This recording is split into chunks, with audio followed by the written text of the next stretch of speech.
क्या संजय राउत के जाने से शिवसेना कमजोर पड़ गई है? इसी सवाल के साथ हम जनता के बीच में गए और जनता ने बढ़ चढ़कर इस पोल में हिस्सा लिया। पोल में जनता ने जिस तरीके से मतदान किया है उसमें संजय राउत और शिवसेना के कनेक्शन को पूरी तरीके से उजागर किया है।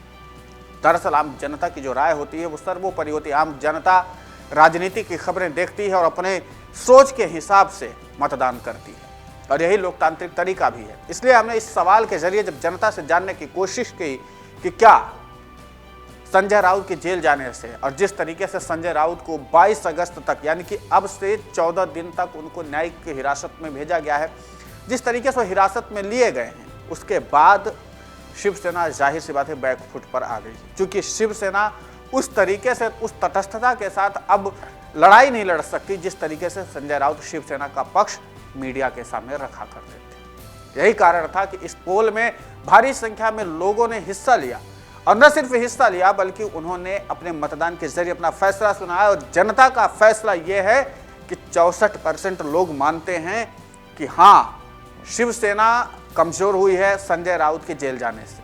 वहीं पर 36% लोगों का मानना है कि नहीं, शिवसेना कमजोर नहीं हुई है संजय राउत के जाने से। लेकिन लब्बो लुआब यह है कि जिस तरीके से शिवसेना कमजोर हुई है उसमें कारण एक है कि सबसे पहले एकनाथ शिंदे ने बगावत करके अपनी एक सरकार बना ली। उसके बाद उन्होंने शिवसेना के सांसद तोड़ लिए, फिर विधायक भी तोड़े।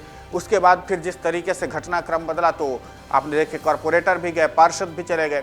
इसके बाद कुछ बड़े स्तर के कार्यकर्ता भी और पूर्व सांसद भी शिवसेना से चले गए। यहाँ पर राजनीतिक तौर पर शिवसेना कमजोर हुई, थोड़ा सा संगठनात्मक तरीके से। लेकिन शिवसेना में जान कोई फूकने का काम कर रहा था तो वो थे संजय राउत। संजय राउत जब ईडी के शिकंजे में आए और जब जेल चले गए तो शिवसेना मीडिया के स्तर पर जो पत्रकारों के बीच में बातचीत की जाती है, जो पत्रकारों के बीच में हेडलाइंस बनती है, जो अखबारों न्यूज़ चैनल्स की हेडलाइंस बनती है, उसमें कमजोर हुई। क्योंकि संजय राउत शिवसेना के मुख्य प्रवक्ता थे और वो बहुत ही जिम्मेदारी से शिवसेना और जिस तरीके से उनका मिजाज था वो बाला साहेब ठाकरे से मिलता था, शिवसेना का विजन रखते थे, या यूँ कह लीजिए कि शिवसेना के विजन में विस्तार करने वाले संजय राउत थे। और जब वो जेल गए उसका खामियाजा शिवसेना को भुगतना पड़ रहा है।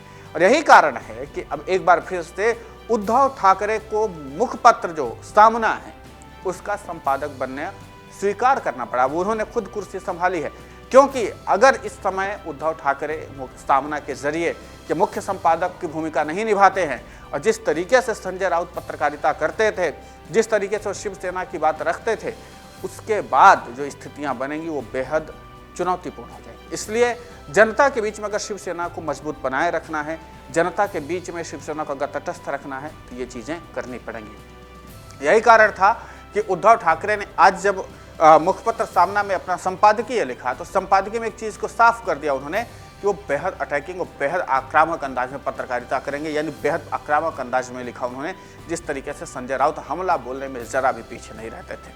यही कारण था कि ये पूरा घटनाक्रम है। इसीलिए हम आपको बताने की कोशिश कर रहे हैं कि 64% लोगों का अगर मानना है कि हाँ, संजय राउत के जाने से शिवसेना कमजोर हुई, तो ये माना जाना चाहिए कि 64% लोग अगर मान रहे हैं तो इसका मतलब बहुत साफ है कि आने वाले समय में शिवसेना के लिए चुनौतियां और ज़्यादा हैं और जनता के मताधिकार को कोई नकार नहीं सकता। इसलिए हम जनता के बीच में सवाल लेकर के जाते हैं। जनता मतदान करती है, जनता अपने हिसाब से मतदान करने के बाद अपना फैसला सुनाती है और उसी फैसले को हम आपके सामने रखते हैं। पूरे घटनाक्रम में हमने देखा कि जो शिवसेना का रवैया रहा है उसमें सबसे ज़्यादा कमज़ोर और तब पड़ी शिवसेना बैकफुट पर तब आई जब संजय राउत जेल में गए। उसके बाद शिवसेना का कोई इतना तटस्थ प्रवक्ता नहीं है कि जो शिवसेना को मजबूती दे सके। देखने लायक बात होगी कि जिस तरीके से शिवसेना बैकफुट पर गई है, क्या वो फिर से उबर पाती है, ये अपने आप में दिलचस्प सवाल है।